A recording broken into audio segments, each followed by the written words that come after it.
आप सभी को जय मसीह की। इस सुंदर समय के लिए परमेश्वर को धन्यवाद देना चाहूँगा। मेरा नाम सैम।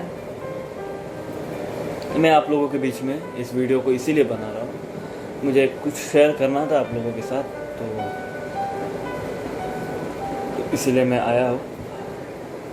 मैं आज शेयर करना चाहता हूँ दोष के ऊपर। हम इंसान हमेशा दूसरों पर दोष लगाते हैं। उसके ऊपर जो मैं वचन पढ़ रहा था, जब उस समय जो परमेश्वर ने मेरे से बात की, तो वो मैं आप लोगों के साथ शेयर करना चाहता हूँ। इस वचन को आपने काफ़ी बार सुना होगा। मैं खास करके ये मसीह में जो लोग हैं उनके लिए है। तो मैं चाहता हूँ हम सब अपने पवित्र वचन को खोलकर मैथ्यू चैप्टर 7 वर्स 1 और 2 आप लोग अपने वहाँ पे पढ़ लेना। मैं आप लोगों के लिए पढ़ता हूँ। मैथ्यू चैप्टर 7 वर्स 1 और 2। दोष मत लगाओ कि तुम पर भी दोष ना लग जाए, क्योंकि जिस प्रकार तुम दोष लगाते हो उसी प्रकार तुम पर भी दोष लग जाएगा, और जिस नाप से तुम नापोगे उसी नाप से तुम्हारे लिए भी नापा जाएगा। आमीन। हमने काफ़ी बार ये वचन को सुना होगा। हम इंसान हर वक्त हर समय यही कोशिश करता है कि हम दूसरों पे दोष लगाने के लिए सोचते हैं। खास करके मसीह में जो लोग हैं उनके लिए मैं जैसे पहले बोला, जो मसीह में है उनके लिए मैसेज मैं खास करके बोल रहा हूँ। क्यों दूसरे पर दोष लगा? क्यों दूसरे की दोष को हम देखते हैं? क्यों दूसरे की कमी गटी को निकालने के लिए हमेशा हम देखते हैं? मुझे ये आप लोग से पूछना है कि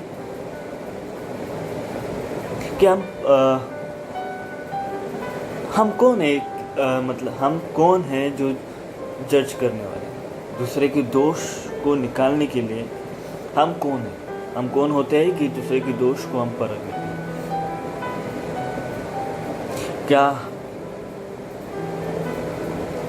क्योंकि हम लोग ही परफेक्ट नहीं है और हम दूसरे की दोष निकालने जाते हैं। क्रिश्चियन होके भी, मसीह जिंदगी जीकर भी हम लोग ही परफेक्ट नहीं है और हम दूसरे की दोष को परखने जाते हैं। मेरे सुनने वाले मेरे प्रियो, मत करो इसे। दूसरे पे दोष लगाने से बेहतर है हम अपने आप को परखें, क्योंकि हम हमेशा दूसरों के गलतियों को देखते हैं, दूसरे की कमी गट्टी को देखते हैं, दूसरे की कमजोरियों को देखते हैं, उसका मजाक उड़ाते हैं, उसको हम नापते हैं, अपने से नापते हैं। क्यों? क्या हम महान है? क्या हम परफेक्ट है? No one is perfect in this world. जो भी इस दुनिया में आया है कोई भी परफेक्ट नहीं है। यह बात हमेशा याद रखना मेरे मसीह में मेरे भाई और मेरे बहन, कि परमेश्वर ने हमें चुना है, हमने परमेश्वर को नहीं चुना। इसीलिए वी आर नॉट परफेक्ट। हम परफेक्ट नहीं हैं, इसलिए परमेश्वर ने हमें चुना है और उसने हमें प्यार दिया है।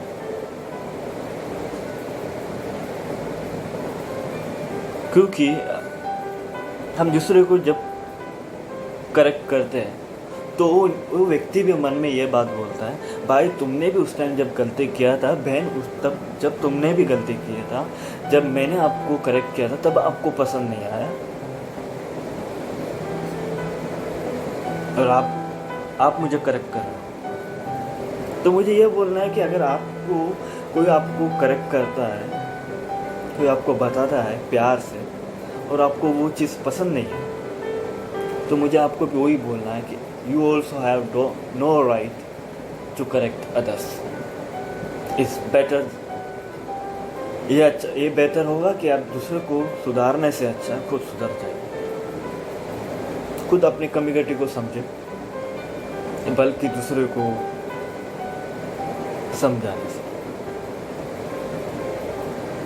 अगर आपको पसंद नहीं है कि दूसरा कोई आपको करेक्ट करे, तो आप भी मत करिए किसी को करेक्ट। सही बात है। मैं सीधा स्ट्रेट फॉरवर्ड बोल रहा हूँ, मैं कुछ घुमा फिरा के नहीं बोल रहा, जो है वो है। क्योंकि हम आजू बाजू देखते हैं, कहने के लिए हम बोलते हैं हम मसीह में है, मगर मसीह के गुण तो मसीह के लोग में तो बहुत कम दिखते हैं। बहुत गिने चुने लोग हैं जिनमें मसीह की गुण दिखता है, जो असली में मसीह में होता है ना, वो कभी किसी को जज नहीं करते। जज करने से बेहतर वो उनके लिए प्रार्थना करते कि परमेश्वर उनको ज्ञान दीजिए, बुद्धि दीजिए, इस तरह प्रार्थना करते, ना कि उनको नापने जाते। मसीह जिंदगी है ना, is a life of correcting. हर समय मसीह जिंदगी करेक्ट करने के लिए होता है। मसीह life is only a correcting life. That means God always wants to correct you. परमेश्वर हमेशा चाहता है कि आपको करेक्ट करे, बट गलती हम में है कि हमारे पास वक्त नहीं है, क्योंकि हम दूसरे की गलतियां निकालने में बिजी रहते हैं, परमेश्वर को टाइम देते हैं। सोचना इस बात को, परमेश्वर हमें करेक्ट करना चाहता है, बट क्या करें, हमारे पास वक्त नहीं है परमेश्वर के लिए, क्योंकि हम दूसरों की गलतियों को निकालने में बिजी हैं। तो प्लीज़ परमेश्वर को वक्त दीजिए, वो हमें करेक्ट करे, और जो गलतियां करते हैं उनके लिए हम प्रार्थना करें कि परमेश्वर उनको करेक्ट करने के लिए। तो मुझे आप लोगों से यही बोलना है, ये इतना ही मैसेज था कि दूसरों को जज करने से अच्छा है कि परमेश्वर को वक्त दे, परमेश्वर हमें करेक्ट करे, और परमेश्वर से ये बोले, God correct me when I do wrong thing and help me to live a holy life. उसको हिंदी में मैं बोल देता हूँ, परमेश्वर से हम ये प्रार्थना करेंगे कि प्रभु जी, मैं जब गलत करता हूँ तो मुझे सही करो, और मुझे मदद करो एक अच्छी मसीह ज़िंदगी जीने की।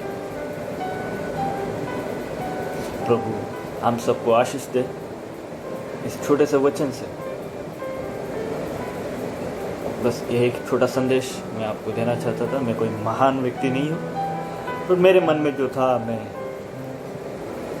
ये वचन से जब आया तो मैंने आप लोगों से शेयर करना समझा, तो इसलिए मैंने आप लोगों से शेयर किया। प्रभु आज सबको आशीष दे, और खुश रहिए, सेफ रहिए। अच्छा वक्त है परमेश्वर के साथ हम सब मिल के बिताएंगे। भले हम मिल नहीं पाते हैं, मगर हम अपने घर में बैठकर सभी को याद कर याद रखना, किसी को जज ना करना। परमेश्वर के हाथों में सौंपिए, परमेश्वर हमें जज करने दो, क्योंकि परमेश्वर हमें जज करता है तो वो बेस्ट होता है।